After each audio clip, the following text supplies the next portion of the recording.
um primeiro resultado visível do calor, numa média de 20 graus aqui em São Paulo, tá? Nem tão quente assim. E dos umidificadores em pleno funcionamento aqui no rack, com as lâmpadas de LED bulbo, a gente vai notar no Anthurium aricemoides. Esse cara estava outdoor, estava dentro de casa, mais próximo da porta de vidro, e ele estava ressecando todas as folhas. Eu ainda não tinha aplicado esses recursos aqui. Foi para o terrário aquário, cresceu bonitão, uma folha por mês mais ou menos, se desenvolveu super bem. E aí voltou para o rack já nessas condições de temperatura e de efeitos funcionais aqui ativos dos umidificadores, das névoas, tá certo? Essa folha aqui, quando eu tirei do terrário aquário, estava terminando de formar. Já formou. Um mês depois, a gente tem uma folhinha nova aqui, ó. É como se estivesse dentro do terrário aquário, então, hein, ó. Um mês depois, e a gente consegue perceber as raízes adventícias, ou melhor, as raízes aéreas, se desenvolvendo aqui, ó, no ar, né? Como se fosse também dentro de um terrário aquário ou de uma caixa de umidade, tá certo?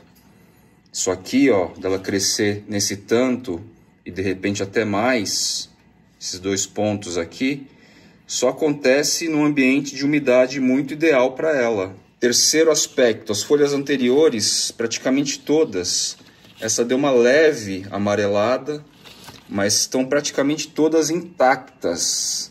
Até as originais, ó, até as mais antigas, lá no meinho aqui, ó. Tudo isso é efeito desse contexto, então. LED bulbo, temperatura numa média de 20 graus e os umidificadores em franca atuação aí, tá certo? É isso. Isso aqui já é, com certeza, um casezinho dessa composição.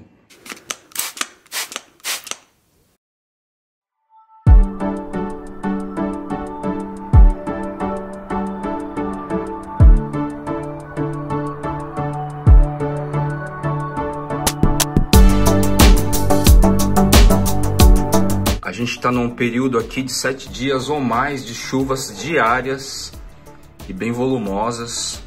Hoje tá até friozinho aqui em São Paulo, dá para dizer assim que tá com um climinha meio de inverno até, porém bastante úmido. E aí neste contexto, tenho notado aqui que realmente começa a molhar um pouco as coisas com os umidificadores ligados. Acho que vai dar para notar aqui, ó, que o chão, esse molhado aqui, tem acontecido basicamente nesse contexto de muita chuva e que eu tenho deixado ligado praticamente 24 horas, certo? Como todos os meus trabalhos são essencialmente em casa, eu reponho antes de acabar, antes de esvaziar os reservatórios. A gente até nota aqui, ó, nas folhas, excesso de água mesmo. Tá molhado e tal. E isso não acontece em contextos de chuvas mais esparsas, né? Ou período sem chuva, mesmo agora na primavera. Olá, olá, hobbyistas e colecionadores de plantas, tudo bem com vocês, plantoides? Seguimos aqui nossa jornada praticamente infindável deste universo de coleção, do hobby de coleção de plantas, tá legal? Aqui em São Paulo a gente está tendo chuvas todos os dias, todas as horas praticamente. Hoje está chovendo o dia inteirinho e assim, há 7, 8 dias é bastante coisa. E as folhagens, as espécies de subbosque, de florestas úmidas, super agradecem essa condição. E talvez quem ressinta um pouquinho mais neste contexto são as suculentas, que são as plantas do grupo das suculentas, que no meu caso estão na garagem tomando essa chuvona naquele substrato, naqueles vasos, naquele contexto ideal que vai evitar ao máximo qualquer tipo de alagamento. Porém, tirando elas do radar, as demais todas aqui, sejam as indoor, como as que estão fora de casa, as que estão na caixa de umidade, nos terrários aquários, elas estão dizendo bens a Deus, muito obrigado universo por tanta umidade alta. Tanto é que vocês notaram aí no começo do episódio que diante desses dias corridos de muita chuva, sim, a gente está tendo uma molhadeira no chão, no rack, por causa dos umidificadores que também estão ligados. Mas Fly, por que você não desliga então? Porque eu quero analisar exatamente isso. Desde o momento que eu estou trazendo os umidificadores para dentro de casa, a gente teve aqui nesse período de um mês ou mais, pouquinho mais, diversas passagens climáticas diferentes. Frio e seco, quente e seco, frio e úmido, quente e úmido. E eu quero observar no detalhe, na prática, como que esses umidificadores se comportam diante de todos esses contextos variados e possíveis aqui na cidade de São Paulo, que é diferente aí de diversas outras regiões do Brasil, tá legal? Mostrei aí no começo do episódio também o casezinho do Anthurium aricemoides. Faz apenas 2 dias isso. E eu vou mostrar agora, daqui a pouquinho, como que as raízes aéreas já estão. Coisa de louco. Ou seja, nesse contexto chuvoso, mais os umidificadores 24 horas, eu estou sim atingindo uma realidade de terrário, aquário, de caixa estufa. Mas Fly, e os móveis, e o chão?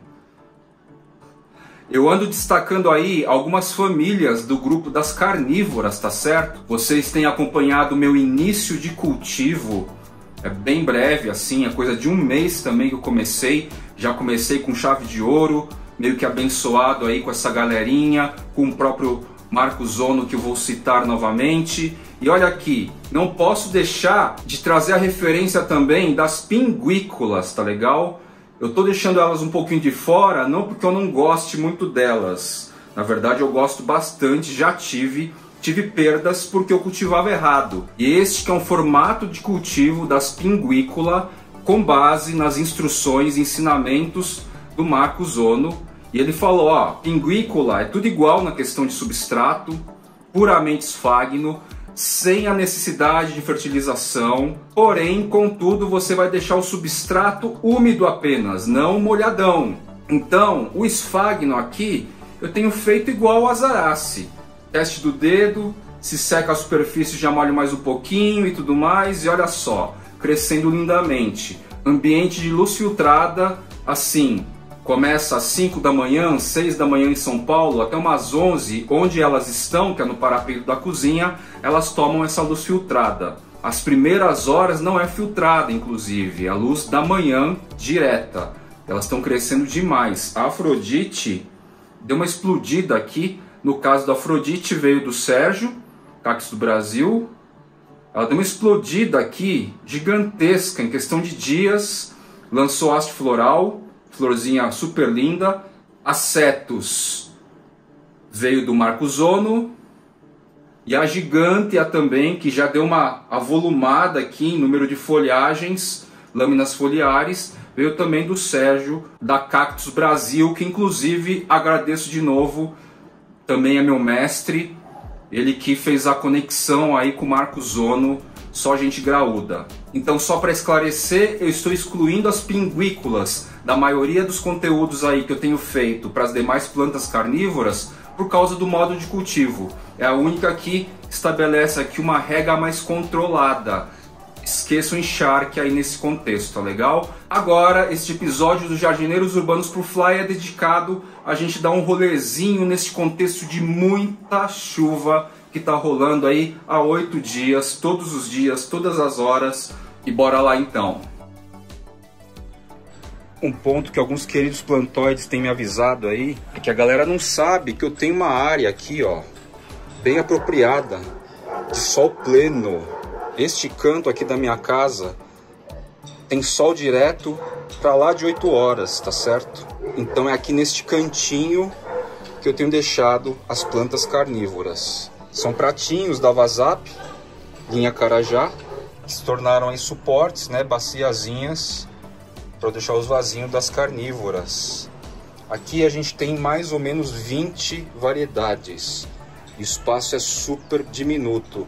Eu não tenho aqui, somando os dois vasos, meio metro por 30 centímetros, 40 centímetros, tá certo? E tem 21 variedades espalhadas por aqui. Uma característica interessante do rolê das plantas carnívoras é que o esfagno, os colecionadores de arace estão acostumados com o quê? Com esfagno seco, morto já. No rolê das carnívoras, esfagno vivo, musgo esfagno vivo é parte integrante. Eu achei maior barato isso aqui. O Marcosono me deu um chumaço aqui de esfagno vivo. Não sei se dá para notar aqui, ó. E aqui tem 3 espécies de esfagno contido nessa bacia que vai se desenvolver aqui e que precisa de um mesmo contexto climático, de muito sol, muito calor, muita luz direta e encharque aqui. Essas variedades então que estão aqui, das Dioneia, tá certo? Das Drosera e da Sarracenia, ok? Todas elas encharque, esfagno, ausência de adubação e sol ao máximo possível. Quanto mais, melhor. Esse carinha aqui, ó, tava num lugar com 6 horas de sol e ele já perdeu um pouquinho da coloração, ok? Não que não esteja nascendo, tá? Tá se desenvolvendo, isso aqui é novo, tá cada vez maior. Esse aqui também é novo, ainda vai abrir. Mas assim, ele esverdeou, ele perdeu o estresse, a vermelhidão. E isso mostra o quê? A luz um pouco menor da onde ele estava originalmente. E eu quero as bichinhas bem estressadas. Algum colecionador ou plantoide vai falar, pô, mas e essa água aqui, Aedes aegypti, etc. Bom, trocas periódicas, né, gente? É basicamente isso. E vamos combinar que atira a primeira pedra quem cultiva a planta assim, quem coleciona, não acaba criando aí algum hábitat, algum contexto favorável para o surgimento de mosquitos. É praticamente impossível a gente ter esse controle total, né? Então, Dioneia, Sarracenia e Drosera, o máximo de sol pleno possível. Agora a gente vai ver alguns gêneros que não precisam de sol pleno. Chegando aqui nas famigeradas caixas de umidade, Philodendron deflexum, folhinha nova, pequenininha, crescendo aqui.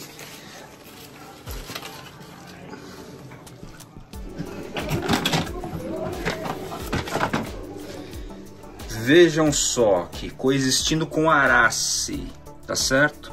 Caixa de umidade, umidade alta, luz filtrada e é isso, basicamente. A gente tem o que aqui? Um pratinho aqui com a Apicalda nepenthes ventricosa. Tá desenvolvendo aqui, vamos aguardar. A gente tem expectativa aqui de raízes e jarrões na verdade, porque essa muda já é bem desenvolvida, né? E um outro pratinho lá, ó, com nepenthes, ampulária, Eliânfora, que é da família Sarraceniaceae, e a gente tem também Cephalotaceae, Cephalotus foliculares, tá certo? Então é tudo igual, só que no caso dessas bichinhas, então nepenthes, Cephalotus e Eliânfora, 3 gêneros aí que vão precisar de uma condição climática semelhante às arace, ou talvez quase igual, tirando a questão da temperatura, que eu já explico. A gente vai precisar então de umidade alta constante e meia sombra. Tal qual o Anthurium cutucuense, tal qual o Aricemoides, tal qual as espécies de altitude da família Arace. Existem carnívoras que também são de altitude, ou seja, requerem frio mais umidade, sim. E a gente vai falar aí basicamente ou principalmente do gênero Eliânfora. Elas precisam no primeiro momento de baixa temperatura. Quando a gente diz baixa temperatura não é neve, né?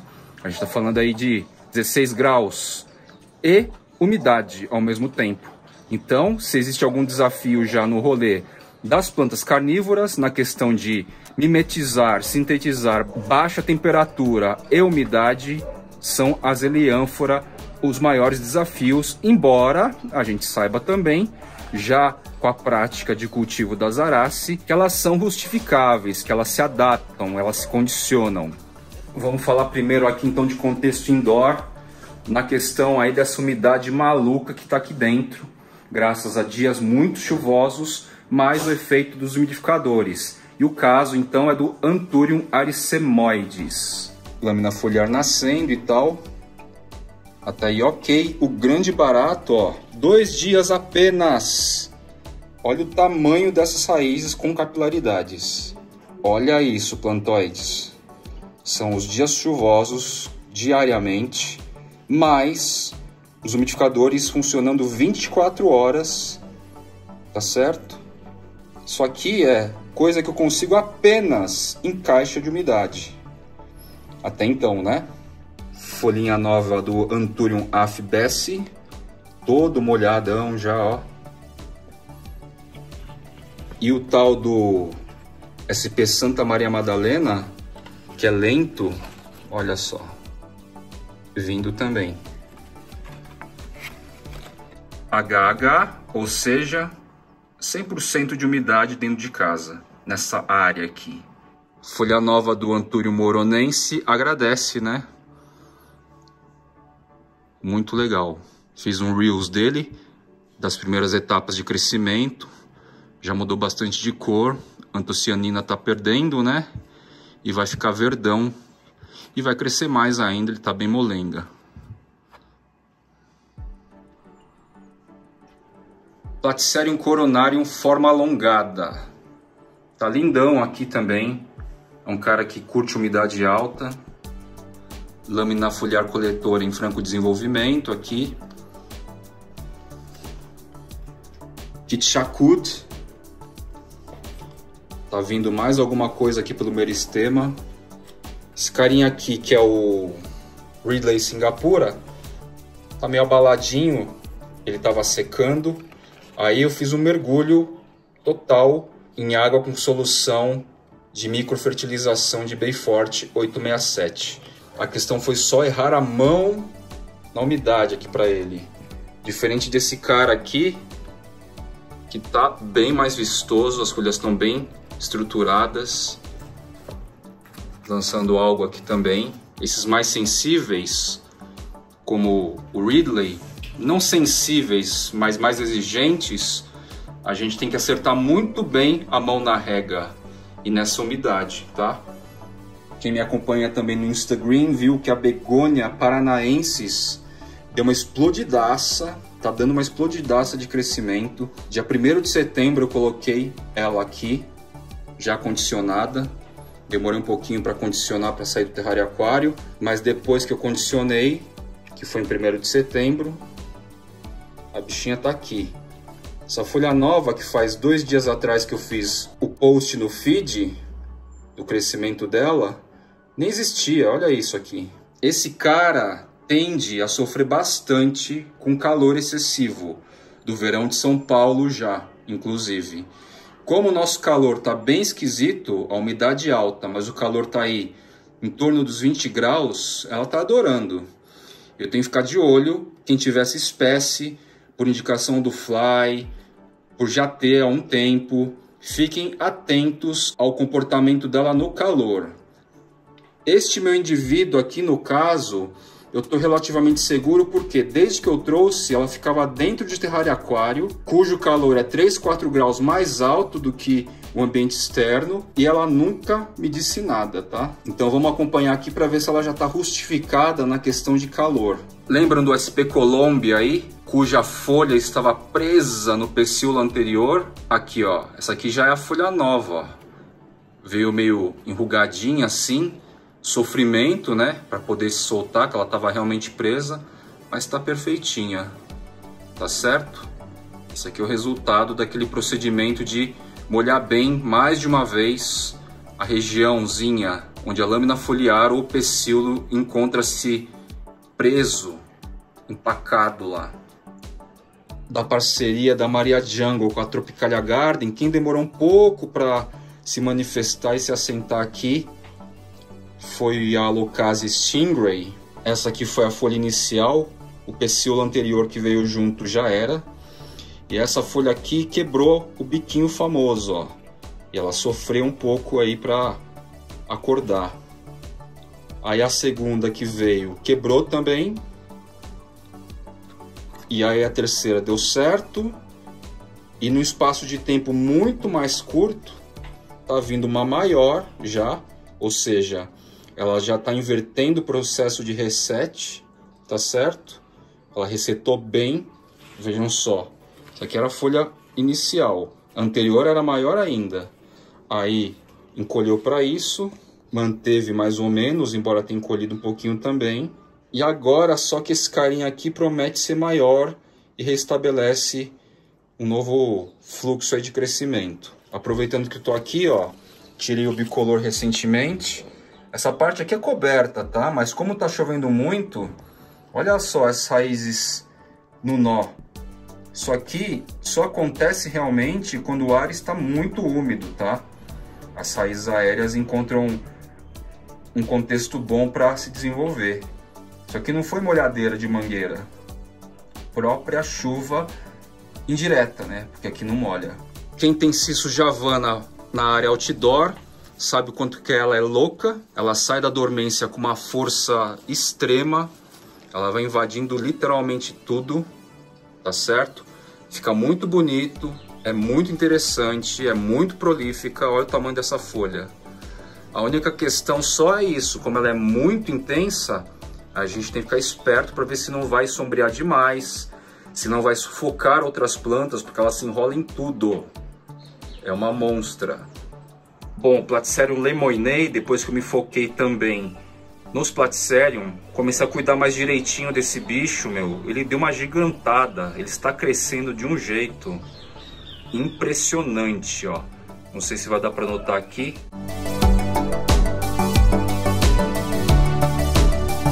A gente tem duas lâminas férteis desenvolvendo ao mesmo tempo, mais um brotinho lateral aí que está crescendo muito bem. Prefilhou, né? Tillandsia xerográfica. Tá quase lá, hein?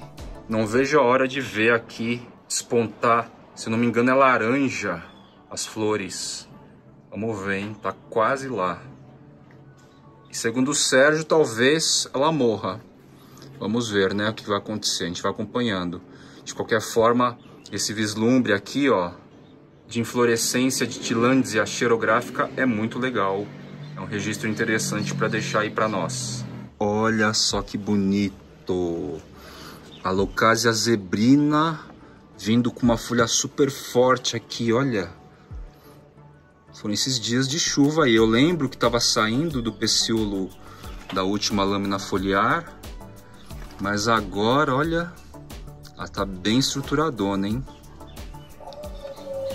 E essa minha mardita Colocasia, como que ela chama? Tem um nome engraçadão. Nancy's Revenge. Ainda não veio com a parte branca aqui. Toma sol, hein? Vamos ver, vamos ver. Colocasia Dragon Scale, Baginda Dragon Scale, que eu coloquei recentemente aqui. Vocês viram o replante, eu deixei cair, perdeu 2 pecíolos. Essa folhinha estava se estruturando, ó, já está quase no fim. Veio bem maior em relação às anteriores. E tudo indica que a bichinha vai ficar feliz aqui, pelo menos nessa temporada. Aí, quando vier frio de novo, a gente vê o que faz. Lembrando que a zebrina, que está aqui do lado, chegou aqui no inverno, pegou a amplitude térmica e se manteve firme e forte. Queria deixar meu beijo aqui para Bianca Manzi, plantoide, amiga querida, que tem lá no espaço dela, lá na região onde ela mora, um clima muito favorável para o cultivo dessas plantas.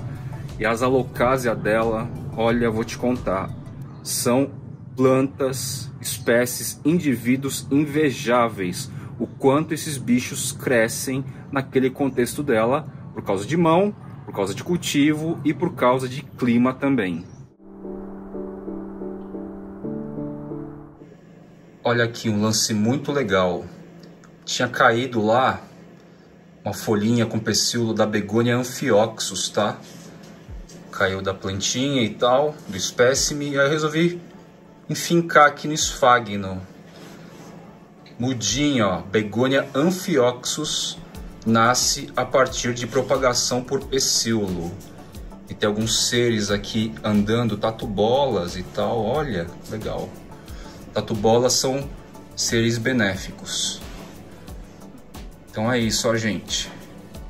Begônia Amphioxus, propagação por pecíolo. Tatuzinho. E temos a contemplação da chuva aqui ao final do episódio.